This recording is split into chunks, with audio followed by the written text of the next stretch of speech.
Are you ready for the next big move in Warriors basketball? As the team fights for a playoff spot, there's a rising star in the G League making waves that could change everything. This player has been turning heads with jaw-dropping performances, and speculation is swirling about a potential signing that could bolster the Warriors roster just in time for the postseason. Stay tuned as we dive into the latest buzz surrounding this exciting development and what it could mean for Golden State's championship aspirations. Don't forget to subscribe and hit that like button to keep up with all the latest Warriors news. The Golden State Warriors are at a pivotal moment in their season as they continue to fight for a solid playoff position in the Western Conference. And while the main roster is under scrutiny, it's the affiliate team in the G League, the Santa Cruz Warriors, that has recently caught my attention. They've clinched a playoff spot after a strong finish, including a decisive 119-103 victory over the Rip City Remix. This team is riding high with a recent wave of success, winning 8 of their last 10 games, and they've put together some remarkable performances. Now let's talk about Braxton Key, who's making a compelling case for that final roster spot on the Warriors. After signing with Golden State earlier this month, he's been nothing short of impressive. In his first matchup against the Remix, he put up 15 points, 13 rebounds, 6 assists, and 5 steals. That kind of versatility is invaluable, especially in a playoff push. Just 24 hours later, he followed up with an even stronger performance: 28 points, 11 rebounds, and a shooting line that left fans buzzing. He's averaging 22.5 points, 9.9 rebounds, and nearly 4 steals per game in his short time with Santa Cruz. And let's not forget his shooting efficiency: a remarkable 55.4% from the field and 45.2% from beyond the arc. The Warriors recently signed Pat Spencer and Kevin Knox to end-of-season deals, which means they have room for one more player. The spotlight is firmly on Key as he establishes himself as a strong candidate for that 15th spot. But let's be real, he hasn't yet appeared in a regular season game for Golden State. So the question looms: can he transition that G League success to the NBA level? With prior experience with the Philadelphia 76ers, Detroit Pistons, and Denver Nuggets, Key has the pedigree. But will that be enough? Keith Smith from Spotrac suggested that Key could be the guy for the Warriors, and that has to make you think, doesn't it? But let's not overlook Jackson Rowe, another player on a 2-way contract who's also making waves. He recorded a double-double with 24 points and 10 rebounds just last week. It's clear that both players are vying for that coveted spot, and it's a tough decision for the Warriors front office. Do you think this was the best decision? Honestly, I'm torn. On one hand, you want to keep a solid rotation and have players ready for those playoff battles. On the other hand, adding a new player into the mix can disrupt chemistry, particularly as the postseason approaches. The Warriors are known for their defensive prowess, and Key's defensive skills could be a game-changer in certain matchups.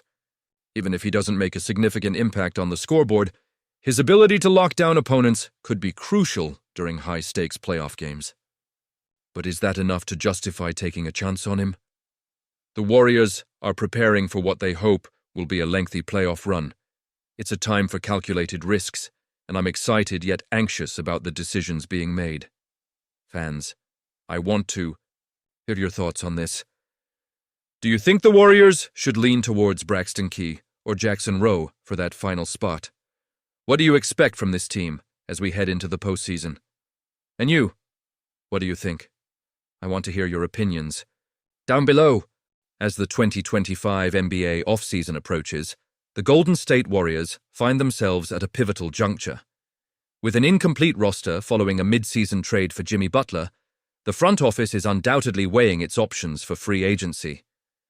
We all know the Warriors are a win-now team, and this summer is a critical opportunity to solidify their championship aspirations.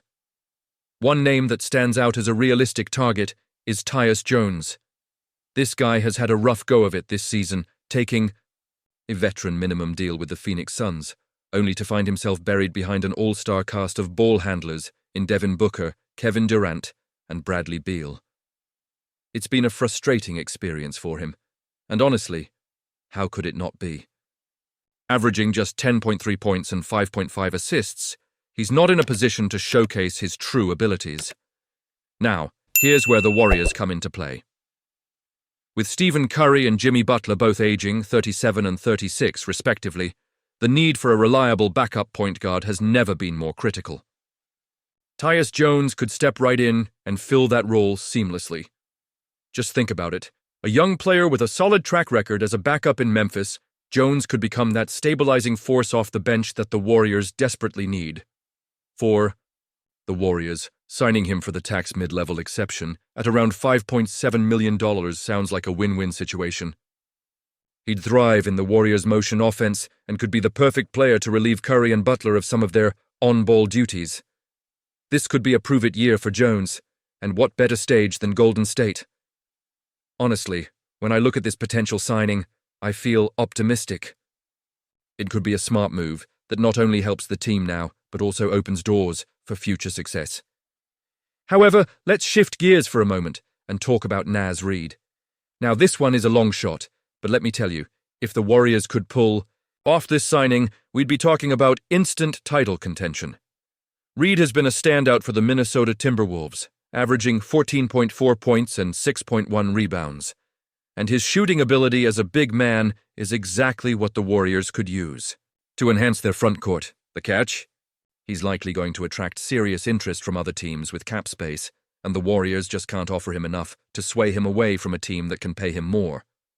So, unless a sign-and-trade deal involving Jonathan Kuminga comes into play, it's hard to see how the Warriors can make this happen. This is where the emotions come in.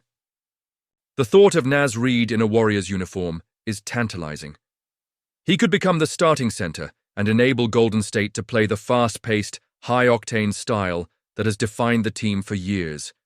But the reality is, the Wolves will do everything in their power to retain him, and that means the Warriors could be left watching from the sidelines. So, I ask you, Warriors fans, do you think this was the best decision for the front office to pursue Tyus Jones while realistically acknowledging the challenges of signing Reid? Honestly, I'm torn. Tyus seems like a safe bet, but the allure of Reid is so tempting. We all want that explosive frontcourt player who can stretch the floor and elevate the team's dynamics. And you? What do you think? I want to hear your opinions down below. What are your expectations for the upcoming off-season? Are you optimistic about the potential signings? Or do you think the Warriors need to pivot in another direction? As always, I appreciate you joining me in this discussion. Don't forget to like, share, and subscribe to the channel for all the latest updates. And remember to activate the notification bell so you don't miss any breaking news about our beloved Golden State Warriors.